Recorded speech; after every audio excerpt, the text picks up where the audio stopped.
Hello, fellow citizens, well meaning Nigerians at home and in diaspora, and all my global audience. Welcome back to the channel where we speak truth to power without fear or favor. If you are new here, I say welcome to the family because here we don't play politics of lies. We speak for ordinary Nigerians who are tired of the suffering, tired of corruption, and tired of recycled politicians who keep serving the same bitter food with different plates. Now let's get straight to it. Senator Moro revealed recently that talks are ongoing for former President Goodluck, Jonathan, and Peter Obi to join the 2027 presidential race. At first glance, this might sound like big political news, but if you dig deeper, you'll see the games being played with Nigerians' future. Let's talk about Jonathan. In 2015, the same corrupt political class ganged up against him, campaigned like demons, and threw him out of Aso Rock. They called him weak, they said he failed, and they replaced him with the so-called change that has now turned Nigeria into a poverty capital with insecurity, inflation, and hopelessness everywhere. Now, fast forward to today, those very same politicians are the ones scheming to bring Jonathan back. Why?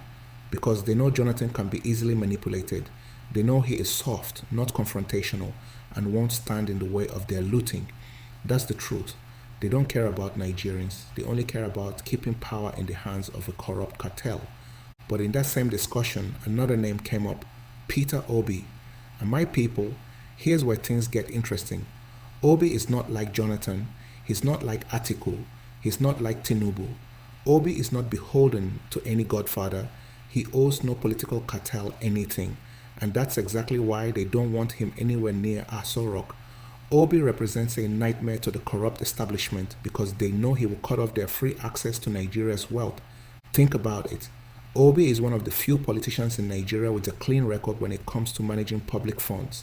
In Anambra, he left billions in reserves instead of debt. He doesn't have foreign mansions or private jets scattered around the world. He is a man who carries his own bag, flies economy when necessary, and treats every naira like it matters. That's exactly the kind of leader Nigeria needs right now, in a time when our economy is collapsing and every kobo counts. And let's be real, the failed recycled politicians know this. They know Obi is not for sale, and that's why they will do everything to block him. Look at what happened in 2023. The whole establishment ganged up, rigged, manipulated, and twisted the system just to stop one man because he represented a true threat to their corrupt empire. If Obi was not important, they wouldn't have fought him so viciously. So now, when you hear talk of Jonathan coming back, understand it clearly. It's not because they think Jonathan is Nigeria's best option. It's because Jonathan is the easiest option. He won't fight them. He won't stop them from stealing. But Obi will lock the vault, block the leakages, and make sure government money works for Nigerians, not for politicians' pockets. Let's connect this to the real-life struggles Nigerians face daily. Every time you go to the market and see the price of gari, rice, or beans has doubled, that is because of bad leadership. Every time you sit in darkness because there's no electricity despite trillions poured into power, that is corruption. Every time you hear about farmers being killed in their farms or students sitting at home because universities are shut down, that is the direct result of politicians who see leadership as an ATM machine. Obi is the only one among the names being thrown around who has shown both in words and actions that he is different. And that's why 2027 must be a turning point. Nigerians must ask themselves, are we ready to continue with recycled leaders who have failed us for decades? Are we ready to allow corrupt politicians to keep using Jonathan as a pawn in their chess game? Or do we want someone fresh, someone untainted, someone who is not part of the corruption industry? That someone is Peter Obi. Now, I know some people will say, but Obi doesn't have structure. My people, structure is useless if it is built on corruption. Nigerians proved in 2023 that they are the real structure.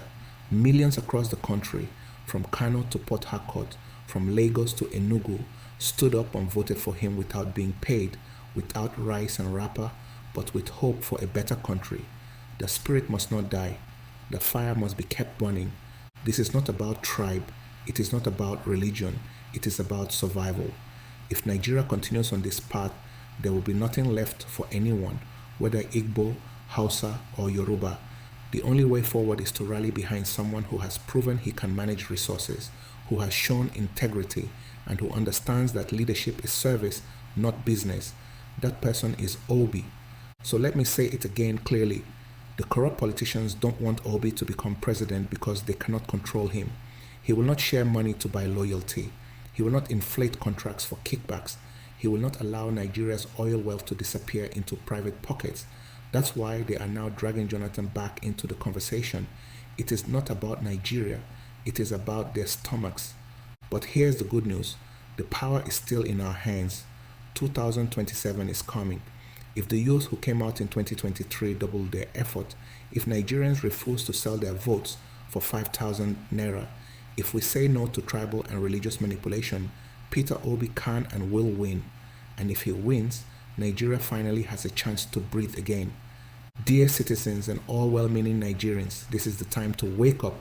Don't be deceived by recycled names. Don't let the same politicians who ruined this country trick you again. Jonathan had his chance. Atiku had his chance. Tinubu is failing before our eyes. Obi is the only credible option we have left. A man not owned by anyone. A man not afraid of the truth. A man who will fight for Nigerians. The choice is clear. The only question is, will Nigerians rise up and make it happen, or will we let the corrupt cartel win again?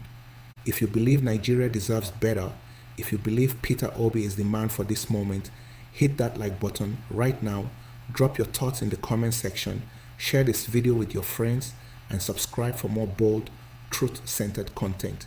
Together, let's make 2027 the year Nigeria finally breaks free.